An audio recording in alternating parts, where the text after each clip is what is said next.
নবীজি সাল্লাল্লাহু আলাইহি সাল্লাম বলেন, ইযা আযযামাত উম্মতি আদ-দুনিয়া নুজিআত মিনহা হাইবাতুল ইসলাম ওয়া ইযা তারাকাত আল-আমরা বিল মা'রুফ ওয়ান নাহই আনিল মুনকার হুরিমাত বারাকাতুল ওয়াহি ওয়া ইযা তাসাব্বাত উম্মতি সাকাতাত মিন আনিল্লাহ। চিন্তা করে দেখেন, নবীজি সাল্লাল্লাহু আলাইহি ওয়াসাল্লাম বলেছেন, নবীজি সাল্লাল্লাহু আলাইহি ওয়াসাল্লাম বলেন, ইযা আযযামাত উম্মতি, আমার উম্মত দুনিয়াকে বড় মনে করবে, ও দুনিয়াকে বড় মনে করবে। ইযা আযযামাত উম্মতি, দুনিয়া তার কাছে শ্রেষ্ঠ, দুনিয়া তার কাছে প্রিয়, দুনিয়া তার কাছে আসল, দুনিয়া তার কাছে মূল। দুনিয়া হলো তার টার্গেট, দুনিয়া ইনকাম করা, দুনিয়ার পিছে দৌড়াইতেছে, দুনিয়ার কারণে নামাজ ছেড়ে, দুনিয়ার কারণে রোজা ছেড়ে, দুনিয়ার কারণে হজ ছেড়ে, দুনিয়ার কারণে যাকাত ছেড়ে, দুনিয়ার কারণে মসজিদ ছেড়ে, দুনিয়ার কারণে আলেম ওলামার বিরুদ্ধে কথা বলে, দুনিয়ার কারণে কোরআন ছেড়ে, কোরআন শিক্ষা ছেড়ে দেয়, দুনিয়ার কারণে দুনিয়াকে বড় মনে করে। ইদা আসবাত উম্মতি আদ-দুনিয়া নুজিয়াত মিনহা হাইবাতুল ইসলাম, ইসলামের বরত্ব, ইসলামের ইজ্জত, ইসলামের সম্মান, ইসলামের গুরুত্ব তার অন্তর থেকে আল্লাহ পাক ছিনিয়ে নিবেন। কথা ঠিক কিনা? দুনিয়াকে যে বড় মনে করবে, হ্যাঁ ব্যাস, তার ভিতর থেকে ইসলামের মর্যাদা চলে যাবে, ইসলামের মর্যাদা তার ভিতরে থাকবে না। দুনিয়াকে বড় মনে, ও ভাই দোস্ত বুজুর্গ, সবসময় আল্লাহ আল্লাহ আল্লাহ আল্লাহ, ইসলাম ইসলাম ইসলাম, আমি থাকবো না, আপনি থাকবেন না, সাড়ে তিন হাত মাটির নিচে চলে যেতে হবে। ফেরাউন চলে গেছে, নমরুদ চলে গেছে, হামান চলে গেছে, আল্লাহর প্রিয় বান্দা মুহাম্মদুর রাসূলুল্লাহ দুনিয়া থেকে বিদায় হয়ে গেছেন, সমস্ত নবীগণ বিদায় হয়ে গেছেন, আমাদের দেশের বড় বড় নেতা এবং লিডাররা বিদায় হয়ে গেছেন, অনেক নেতারা দেশ ছেড়ে পালিয়ে গেছেন, আবার অনেকে এখনো আছেন, তারা কেউ থাকবে না, রিকশাওয়ালা থাকবে না, আমি থাকবো না, আপনিও থাকবে না, ইমাম থাকবে না, মুয়াজ্জিন থাকবে না, হুজুর থাকবে না, কেউ থাকবে না, সাড়ে তিন হাত মাটির নিচে একদম মাটির সাথে মিশে যাবে। কিসের বরকত, কিসের সম্মান, কিসের ইজ্জত? আল্লাহ আল্লাহ আল্লাহ আল্লাহ আল্লাহ তারা কি আছে বলে কথা ঠিক না? কিসের বরকত? ফ্ল্যাট গাড়ি বাড়ি, ফ্ল্যাট বাড়ি গাড়ি, আকাশ টাকা টাকা, ব্যালেন্স ব্যাংকে ধরে দিচ্ছে। কি হবে বলে? ফজর নামাজ পড়ে না মুসলমান, জুমার নামাজ পড়ে না মুসলমান, মাগরিব পড়ে না মুসলমান, শুক্রবারে মুসলমান, শুক্রবারে মুসলমান, ঈদগাহের মুসলমান, ঈদের নামাজের মুসলমান, নামাজের মুসলমান, মিলাদের মুসলমান, মিলাদ করে মুসলমান, জিলাপির মুসলমান, জিলাপি খাওয়ার মুসলমান, কুরবানির গোশত খাওয়ার মুসলমান, কুরবানির গোশত খাওয়ার মুসলমান, এই হলো মুসলমান। আল্লাহ বিচার হবে, বিচার। ইখতারাবা লিন-নাস হিসাবুহুম ওয়াল্লাযী মারাদু, ইখতারাবা লিন-নাস, অতি সত্বর পরীক্ষা কাছে, হিসাব কাছে, অতি সত্বর হিসাব নেওয়া হবে। আপনার জবানকে হেফাজত করো, চক্ষুকে হেফাজত করো, মালকে হেফাজত করো, ইনকামকে হেফাজত করো, পেটকে হেফাজত করো, পেটটারে হেফাজত করো, জবানটারে হেফাজত করো, যেখানে ইচ্ছা সেখানে ব্যবহার করিও না, যেখানে সেখানে ব্যবহার করো না, চুপ থাকো, হেফাজত করো, জিকির করো, লা ইলাহা ইল্লাল্লাহ, লা ইলাহা ইল্লাল্লাহ, লা ইলাহা ইল্লাল্লাহ, জিকির করো, নামাজ পড়ো, দুরূদ পড়ো, ইস্তিগফার করো, আল্লাহ তুমি ক্ষমা করে দাও, মাফ করে দাও, মাফ করে দাও, মাফ করে দাও। পারবো না? এক নম্বর। দুই নম্বর, ইসলামের বরত্ব আমাদের ভিতরে নাই, এই জন্য হুজুরের কোনো মূল্যই নেই, হুজুরের কোনো মূল্যই নেই, বাস্তব, একেবারে বাস্তব, কোনো মূল্য নেই। প্রমাণ আছে বলে দাও নেই, সব জায়গায় হুজুরের অবমাননা সত্যি। আল্লাহ কোরআন শরীফের অবমাননা। কোরআন শরীফ অবমাননা কাকে বলে? একজন কোরআন আগুনে জ্বালায় দিয়েছে, আপনি মিছিল করলেন, কিন্তু আপনি নিজে কোরআন শরীফ পড়তে পারেন না। কোরআন শরীফ আগুন দিয়ে জ্বালায় দিয়েছে, আপনি মিছিল করলেন, 50 জন 1000 মানুষ নিয়ে মিছিল করেছে, যারা মিছিল করছে এরা একটা কোরআন শরীফ পড়তে পারে না। আমি যে কোরআন শরীফ পড়তে পারে না, তিনি নিজে যে কোরআন শরীফকে অবমাননা করলেন, সে নিজেও ভুলে গেছে। আপনার ঘরে কোরআন থাকের মধ্যে পড়ে আছে, কাপড়তে ফেসার এক শেষ তেলা বোকা পায়খানা করতেছে, টিকটিকি পায়খানা করতেছে, আর মহিলা ঘরে একদম ভুলে গেছে কোরআন শরীফের উপর।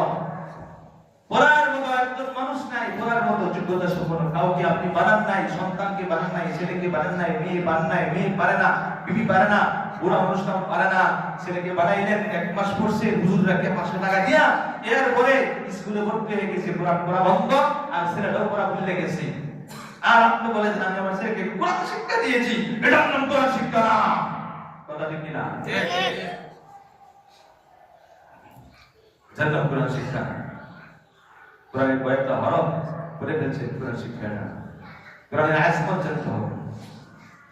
আর কয়েকজন মানুষ আছে কোরআন শরীফ, হুজুর আমি মসজিদে 4টা কোরআন শরীফ দেব, কত টাকা লাগবে একটু বলে দেন, 4টা কোরআন শরীফ লাগবে হুজুর একটু বলে দেন, আছে না নাই? আমি বলি ভাই কোরআন শরীফ এই যে দেখেন কোরআন শরীফ ভরার মতো লোক নাই, কোরআন শরীফ দিয়ে কি করবে? কোন আমার মন চাইছে কোরআন শরীফ দিন, আমার মন চাইছে কোরআন শরীফ দিব, মন চাইছে, আমি দিয়া কি করবেন? পড়ার লোক নাই, তো মাদ্রাসায় দিব। মাদ্রাসায় কত কোরআন শরীফ থাকের মধ্যে পড়ে রয়েছে, শত শত কোরআন শরীফ মাদ্রাসায়, পড়ার মতো লোক নাই, তুই কি দিব বলে? মসজিদের যে চাহিদা পূরণ করে, মাদ্রাসার চাহিদা পূরণ করে, তাহলে কোরআন দেওয়ার চেয়ে বেশি সওয়াব পাইবে। কথা ঠিক কিনা? একজন গরিব মানুষ, তার গায়ে কাপড় নাই, অথবা ওষুধ নাই, সে ওষুধের জন্য টাকা নাই ওষুধের, আপনি কি করছেন? তাকে বললেন যে তোমাকে 1 কেজি চাউল কিনে দিন, চাউল আমার ঘরে আছে কিন্তু ওষুধের টাকা নাই আমার কাছে, মেডিসিন টাকা নাই, ডাক্তারের কাছে টাকা নাই, ডাক্তার তো বিনা পয়সায় চিকিৎসা করবে না, বিনা পয়সায় টেস্ট করবে না ডাক্তারের কাছে, তখন তার এই অভাবটা কি দিয়ে, কোন জিনিস দিলে তার অভাবটা মিটে যাবে, চিন্তা আমরা করি না। চিন্তা করতে হবে, অভাব মিটে যে জিনিস দেওয়া, ওই জিনিসটা দেওয়া হলে সুন্দর, ওইটা দেওয়া হলে সুন্দর। আপনি টাকা দিলে সব জায়গায় ব্যবস্থা খরচ করতে পারবে, বিবির জন্য খরচ করতে পারবে, নিজের জন্য খরচ করতে পারবে, চিকিৎসার জন্য খরচ করতে পারবে ইত্যাদি। টাকাটা দিলে মসজিদের কোন জায়গা কি দরকার, সিমেন্ট দরকার বলে অমুক জায়গায় কারেন্টের বিল দেওয়া দরকার ইত্যাদি, সে দিয়ে খরচ করে আশাটা চাহিদাটা পূর্ণ করতে পারবে। কোরআন শরীফ কি করবেন? এত কোরআন শরীফ নষ্ট হয়ে গেছে। যিনি কোরআন শরীফ দিবেন তিনি নিজেও কোরআন শরীফ পড়তে পারেন না। এত ভালোবাসার মূল্য আছে আল্লাহর কাছে, ছোটখাটো ভালোবাসা আছে, এটারও আল্লাহর কাছে মূল্য আছে, এটা ইমান। সে কোরআন শরীফকে ভালোবাসে কিন্তু পড়তে পারে না, তার একটা দোষ আছে, তার গাইডের একটা দোষ আছে, 2টা দোষ। এইটা দুইটা দোষের কারণে, দুইজনের অন্যায়ের কারণে জাহান্নামের আগুনে জ্বলতে হবে, নিজে কেন করতে পারবো? যদি আমি কোরআন শরীফ পড়তে পারি, এটা আমার নিজস্ব গুণ না, আমার নিজস্ব গুণ না, নিজের বাজুর শক্তি দিয়ে কোরআন শরীফ মুখস্থ পড়ছি ইয়াদ করছি, আমার নিজের বাজুর গুণ না, আমার বাহুবলে শক্তি নেই। 1 নম্বর শক্তি হলো আল্লাহ পাকের দয়া আসে, এই জন্য আমি করতে পারছি, আল্লাহ পাকের দয়া আসে এই জন্য করতে পারছি। 2 নম্বর দয়া হচ্ছে আমার বাবার উপর দয়া করছে, এই জন্য আমি করতে পারছি। 3 নম্বর দয়া আল্লাহ আমার উপর করছেন, এই জন্য আমি করতে পারছি। মাদ্রাসায় বললে আলেম হয়ে যায় না, কথা ঠিক কিনা? শত মানুষ, শত বাচ্চাদেরকে মাদ্রাসায় ভর্তি করে, পরে কয়েক মাস পরে, কয়েক বছর পরে পালায়, আর মাদ্রাসায় যায় না, সবাই মাদ্রাসায় পড়তে পারে না। মাদ্রাসা দিয়ে লিখে পড়া আলেম হয়ে যায়, শিশিরে করে দেখেন, এই মাদ্রাসা করে দেখেন, যতগুলি পড়ছে মাদ্রাসা শুরু থেকে সব থেকে আলেম হয়েছে কিনা? কিছু আলেম হয়েছে, সব মাদ্রাসায় কি অবস্থা? আমি যার সাথে পড়ছি, শুরু কাল থেকে এই পর্যন্ত যাদের সাথে পড়ালেখা করছি, হ্যাঁ, কিছু আমাদের সাথে আছে, আলেমদের খাতায় গেছি, আলেমদের উলামায়ে কেরামদের খাতায় গেছি, আর অধিকাংশই অনলাইনে চলে গেছে, মাদ্রাসায় বলে হয়ে যায়। সবাই কি একেবারে ডাক্তার হয়ে যায়, সবাই কি ইঞ্জিনিয়ার হয়ে যায়, সবাই কি মিনিস্টার, একদম উকিল ব্যারিস্টার হয়ে যায় না। যার দুঃখ দিলে যেটা আছে সেটা সে বকে দুঃখ দিল, এই জন্য আল্লাহর কাছে দোয়া করতে হবে, আল্লাহর কাছে কি করতে হবে? হযরত ইউসুফ আলাইহিস সালাম তিনি নিজে বলেন ওয়া মা উবাদিউ নাফসি ইন্নান নাফসা লাম্মারাতুন বিসসূই ইল্লা মা রাহিমা রাব্বি ইন্না রাব্বি গফুরুর রহিম। আমি আমার নিজেকে, আমি নবীকে আমি নিজেকে পবিত্র মনে করি না, নিজেকে পবিত্র মনে করি না। ওয়া মা উবাদিউ নাফসি ইন্নান নাফসা লাম্মারাতুন বিসসূ, নফস আত্মা তার কাজ হলো খারাপ কাজের প্রতি আদেশ করে রাখে। নফসের চাহিদা হলো খারাপের দিকে নিয়ে যাবে, ওখানে কন্ট্রোল করে, ওখানে জিহাদ করে, ওখানে মুজাহাদা করে, অনেক কষ্ট করে খারাপ দিকে ফিরে আপনার আসতে হবে। আপনি যদি আসতে পারেন তাহলে ইল্লা মা রাহিমা রাব্বি, সেটা হবে আল্লাহর দয়া, সেটা হবে কি আল্লাহর দয়া। এজন্য তার আগে আল্লাহর কাছে দোয়া করে রাখতে হবে, আল্লাহ আজীবন যেন আমি বেঈমান না হই, আজীবন যেন ঈমানের সাথে থাকি, আমলের সাথে থাকি, কোরআন সুন্নাতের সাথে থাকি এবং উলামায়ে কেরামদের সাথে থাকি আজীবন। কিন্তু আগে করে রাখতে হবে, তাহলে আল্লাহ পাকের দয়া আসবে। আগে বাউন্ডারি দিয়ে রাখতে হবে, তার ভিতর থেকে খুলে রাখেন, তার সুর ডুববই, সুর তো গেলে বাইরে দাঁড়ায় আছে। আগ কেটে পুষ্যকে বেড়া দিয়ে রাখছেন, সারা বছর বেড়া দিয়ে রাখছেন, কিন্তু ওই যে কি বলে শিয়াল প্রতিদিনই আসে। শিয়াল কি আগ কেটে প্রতিদিন রাত্রিবেলা আসে, আসে চতুর্পাশে ঘুরে ঘুরে দেখছে প্রতিদিন দরজা খোলা নাই, কিন্তু বছরে একদিন ভুলে আগ কেটে আপনি দরজাটা খুলে আপনি চলে গেছেন, দরজা বন্ধ করতে আপনি ভুলে গেছেন, ওই দিন শিয়াল ঢুকে আগ যা আছে 30 করে আলাইছে। কথা ঠিক কিনা? শিয়াল তো প্রতিদিনই আসে, আসে না? শিয়াল প্রতিদিনই আসে। আমাদের একটা শিয়াল আছে, শিয়াল প্রতিদিন আপনার আমার সাথে পাহারা দিচ্ছে। যেই দিন সুযোগ পাবে এই দিন আপনার আমার ঈমানের 12টা বাজায় দিবে। কথা ঠিক কিনা? ঈমানটা নিয়া এই ঈমান বাড়া জান্নাতে পৌঁছায় দিবে।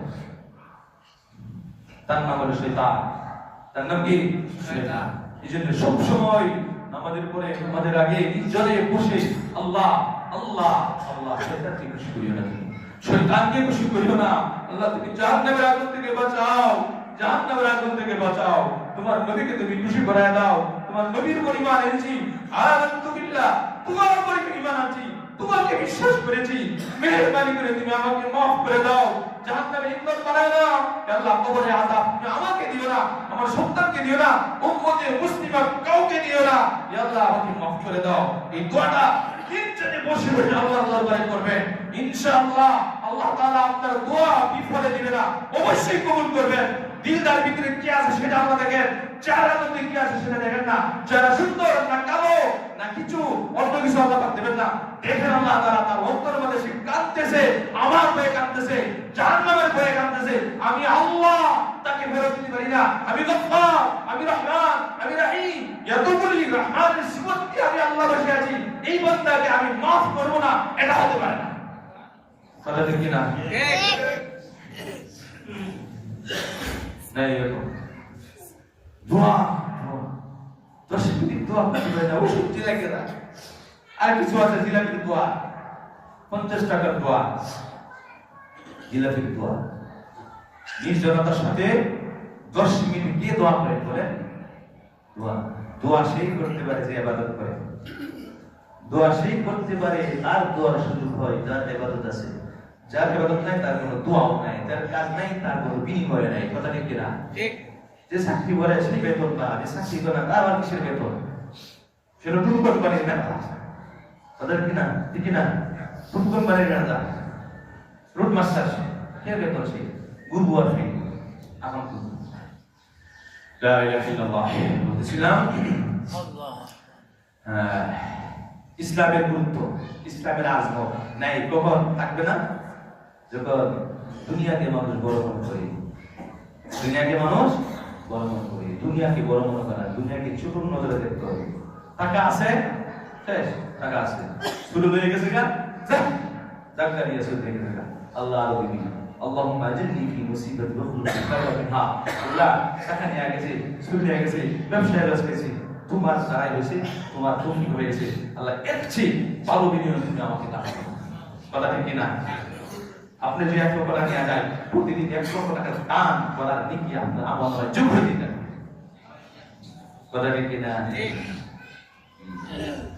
আল্লাহ إذا عزمت أمتي الدنيا نسيت منها هيبة الإسلام وإذا تركت الأمر بالمعروف والنهي عن المنكر حرصت ترك الوحيد أكثرهم সৎ কাজের আদেশ অসৎ কাজের বাধা ছেড়ে দিবে দাওয়াত তবলীগের মেয়াদ ছেড়ে দিও পরিমাণ গরিব গভীর বরকত থেকে বঞ্চিত হয়ে যাবে গভীর বরকত সে পাবে না সৎ কাজের আদেশ অসৎ কাজের বাধা ছেড়ে দিবে নিজেও করে না অন্য দ্বারা করায় না অন্যকে করায় না তাহলে তবলীগের মেয়াদ ছেড়ে দিবে আল্লাহর আযাব চলে আসবে একজন একজনের গালিগালাজ করবে ওই যে তাসাফা উম্মতি গালিগালাজ করবে উম্মত আরেকজনকে বাস হরিমত বরকত তাসাফা মিন আইনিল্লাহ আল্লাহ পাকের রহমত থেকে সে বঞ্চিত হয়ে যাবে মানুষ একজন একজনের গালিগালাজ করবে আল্লাহ পাকের রহমত থেকে সে বঞ্চিত হয়ে যাবে আল্লাহ পাক বঞ্চিত করে দিবেন বর্তমানে তাই হচ্ছে আলেম থেকে গালিগালাজ করতেছে কি না হ্যাঁ